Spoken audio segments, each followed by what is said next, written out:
Comment tu t'appelles? Je m'appelle Tashika. I'm not French. I just felt like saying that because I had the hat on. But hi, welcome back to my YouTube channel. I am grateful that you're watching my video, and I hope that this message reaches you and that you'll be able to share it. Subscribe to my channel and come back for more. Come back for more. So today's topic is going to be on the scripture with Jeremiah when God led him to the potter's house. So a potter is someone who can craft amazing pieces out of clay. Pottery is an art, and this art takes patience, dedication, and talent to do. A potter can create vases, plates, cups, sculptures, you name it.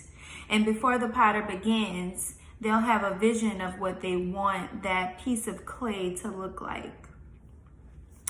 Once it is complete, the pottery is set aside to dry and then placed aside and is used for a purposeful art or purposeful means. So think about where you are in life and how far have you come? What obstacles are you facing? What obstacles have you faced? And you may have some things that you desire to do or just don't know where to go, and that's okay. Sometimes we rush for things to happen on our time, and we don't realize how unprepared we are in our life. Imagine if the potter wanted to create a bowl, and in the middle of molding, a shape is formed, but it isn't the bowl. It's still a thick, round ball. It's still a thick piece of clay, and it's too thick to be formed into a bowl at that particular moment, so he can't use it. Well, the same goes for us in the stages of our lives. So we may be in a rush for things that we're not prepared to hold. Like the unformed clay bowl, contents will spill out, and what we receive will not last in our possession because we cannot handle what was given to us if we're not formed into who we should be. So before we receive great things, we are built up so that we can handle what comes with it. In order to prepare, we must ask God 3 questions. So question number 1, Lord, can you give me a vision for my life?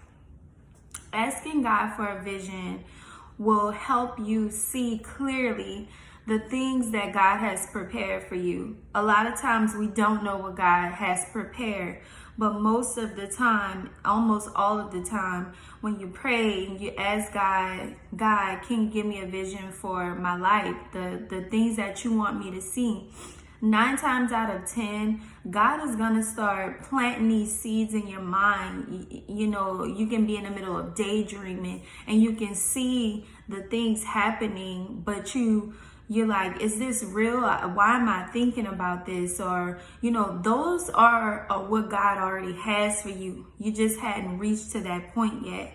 And so that can be the same thing as God sending you a message in your dream. You know, he's going to constantly send you visions, and he wants you to see what he has for you. You just have to ask. I remember when I was in school, when I was getting before I even attained my associate's degree, I prayed and I asked God to give me a vision for my life. And God placed it in my mind to go to school for dental hygiene. I went to school to take up all of the classes I needed to take. And then at the last minute, I switched my major. And so with that, you know, I felt like, okay, I'm scrambling. But when I attended, you know, the next college to get my bachelor's degree, I asked God again, God, give me a vision. You know, I was afraid that I wasn't going to get out of school. I just had all these things in my head, but God kept showing me walking across the stage. God kept showing me the things that I asked him for. I just didn't know how it was going to happen. And fast forward to now, you know, I've graduated twice. I, accomplished so many things that I prayed for, that I asked God to show me. And like I said, when you ask him for a vision, he's going to give it to you. So question number 2 is, ask God to remove people from your life who hinders your growth. So when you ask God to remove people from your life, he will do it, okay? And when he do it, you cannot get upset that he does this. And I know a lot of times I would say, God, remove people from my life who is jealous, who's not helping me grow. Baby, people started dropping like flies left and right. And I just didn't understand. I'm like, why am I not talking to this person? Why are they acting funny with me? Why this, why that? And then I thought about it. I say, why am I questioning this? And God, I asked you to remove these people from my life, and here you are doing it, and here I am getting upset. So he will do it. Trust and believe. And when he does, you have to be prepared, and you'll be surprised in who he removes from your life. Sometimes it's people that you're so close with, you don't know how you're going to function without them, or, people that you're just always constantly hanging out with, talking to, it can be family as well.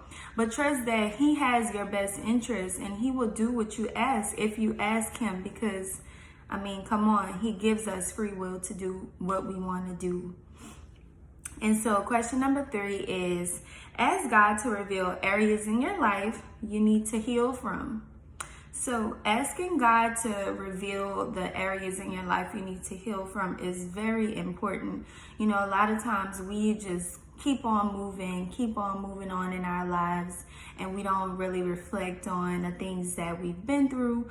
We heal in the process of moving forward. And I realized I did that a lot, and it wasn't healthy for me. So as I prayed and I asked God to reveal the areas that I needed to heal from, he did that, and it hurt bad, and so I would say, ask God that, because you will not be able to move forward nowhere in life when you are still harboring feelings from your childhood, feelings from past relationships, feelings from the things that happened to you. You have to heal from that in order to allow God to work in your heart and change your view on life.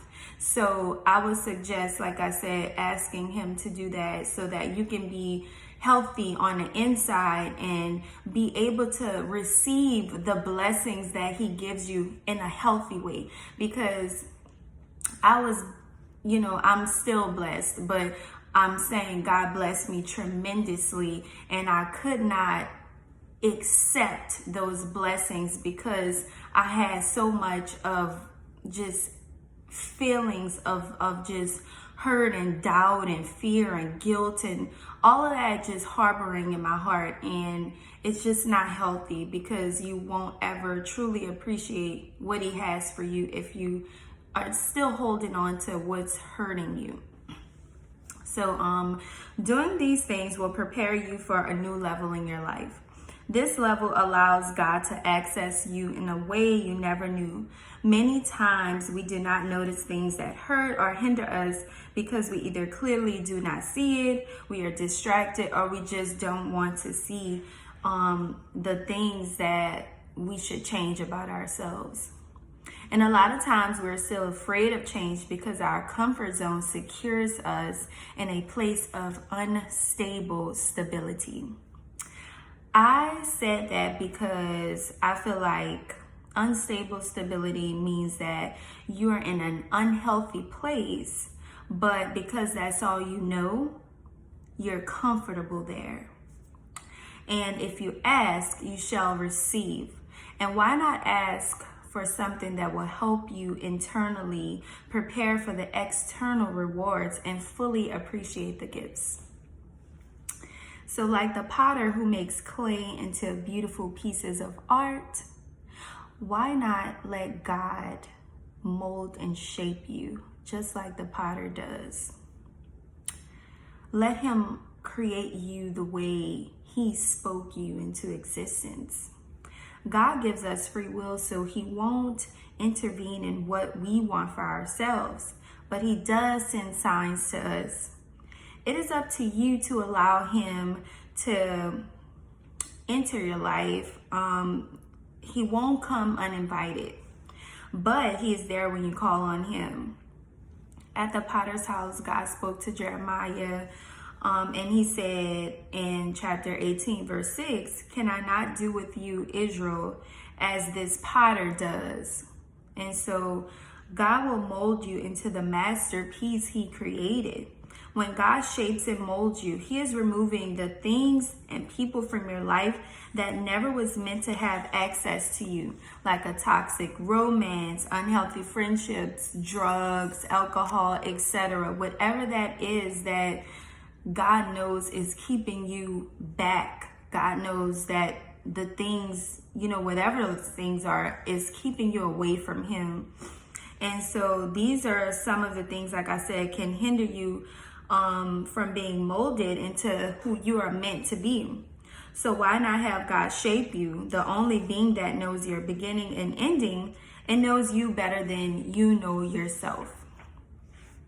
So let God take what it is he needs to take from your life, and let him reveal what you must work on to grow internally.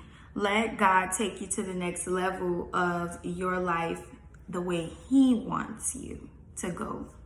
So even in your will, he has shown you grace and brought you through, even though you may not have even acknowledged God or invited him into your life all of the time. So imagine what he can do once you do let him into your life. God knows you better than you know yourself, and he will help you through the process of shape and mold.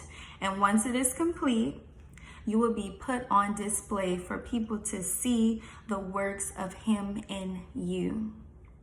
So I hope that this message helped someone.